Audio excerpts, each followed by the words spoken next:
अस्सलाम वालेकुम। तो हमारा जो नेक्स्ट बैक्टीरिया है वो है बैक्टीरियोइड फ्रैगिलस या फ्रैजिलस, जैसे भी आपने पढ़ना है नाम, बस आपने ना बैक्टीरियोइड से याद रखना है। बी फॉर बैक्टीरियोइड, फिर बी फॉर बैक्टीरिया, ऐसे याद रख लेना है। इसमें क्या होगा, आपने एक तो ये याद रखना है कि ये एनारोबिक बैक्टीरिया से, सारा टोटल जो आपने याद रखना है बस यही याद रखना है कि ग्राम नेगेटिव एनारोबिक बैक्टीरिया से बस। और एनारोबिक बैक्टीरिया जब भी आपको एस्पायरेशन निमोनिया होगा, मतलब आपको वॉमिटिंग, आपके जो वॉमिट करने से जो फ्लूइड जो भी आपके मटेरियल होगा आपके लंग्स में चले जाए, उसकी वजह से जो निमोनिया होता है उसको एस्पिरेशन निमोनिया कहते हैं ना। तो उसकी वजह से जो भी इन्फेक्शन होगा, इन्फेक्शन कॉजिंग एजेंट जो बैक्टीरिया होगा, B for bacteria, B for bacteroid. दूसरा आपने याद रखना है, दो ही चीज़ें याद रखनी है। दूसरा ये याद रखना है कि आपके पेंडेक्टमी या फिर आपको कोई भी सर्जरी है, सर्जरी के बाद वहाँ पे पस प्रोड्यूस होना शुरू हो गई, not on the surgical side. Surgical side मतलब जहाँ पे स्टिचेस किया ना, वहाँ पे अगर इन्फेक्शन नहीं है ना, वहाँ पे पस प्रोड्यूस, वहाँ पे ऑफ कोर्स पस प्रोड्यूस हो सकती है, लेकिन आप चेक करेंगे अगर वहाँ पे पस उस स्टिचेस की वजह से पस है तो वो एसओरिस बैक्टीरिया है, वो सेपरेटली है।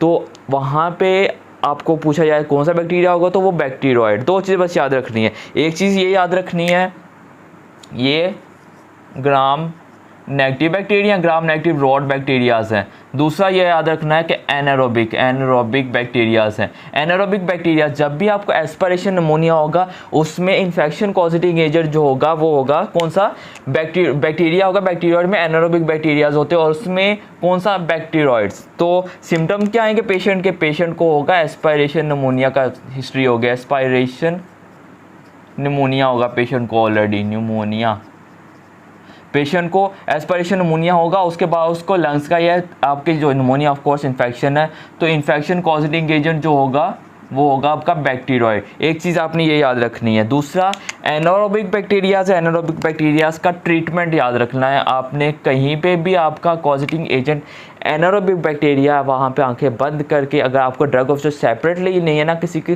कोई स्पेशल ड्रग नहीं है, तो आप मेट्रोनिडाजोल सेलेक्ट कर सकते हैं। Metronidazole is the drug of choice of almost all anaerobic bacterias.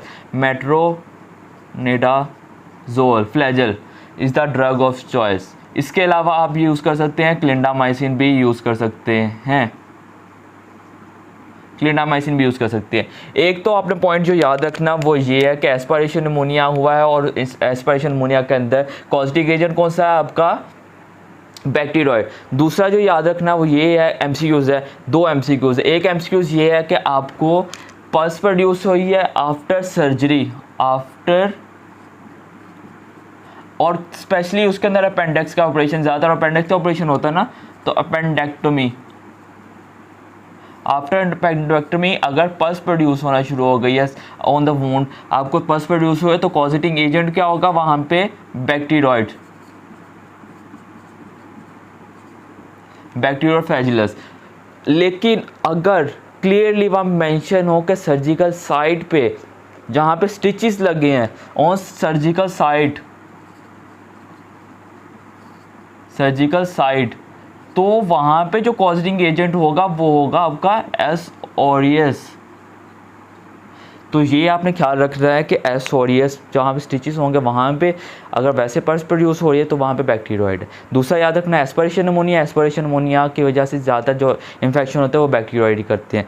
Thirdly इसका ट्रीटमेंट, जहाँ पे भी एनारोबिक बैक्टीरियाज हैं वहाँ पे अपने मेट्रोनिडाजोल यूज़ करना है बस, टोटल और कुछ नहीं याद करना। बैक्टीरियोइड के नाम से बस याद रख लें एनारोबिक का आप बस याद रख लें कि एस्पिरेशन निमोनिया जब भी होता है एनारोबिक बैक्टीरियाज की वजह से होता है। एनारोबिक बैक्टीरियाज में बैक्टीरियोइड याद रख लेना और उसका ट्रीटमेंट आपने याद रख लेना है इसका मेट्रोनिडाजोल। और इसके अलावा बैक्टीरियोइड का भी एक पॉइंट इंपॉर्टेंट है, याद रख लें कि ये अपेंडेक्टोमी के बाद अगर पस प्रोड्यूस हो तो बैक्टीरियोइड होता है, और अगर सर्जिकल साइट के ऊपर जहाँ पे स्टिचेस लगे वहाँ पे इन्फेक्शन हो तो एसओरियस है बस।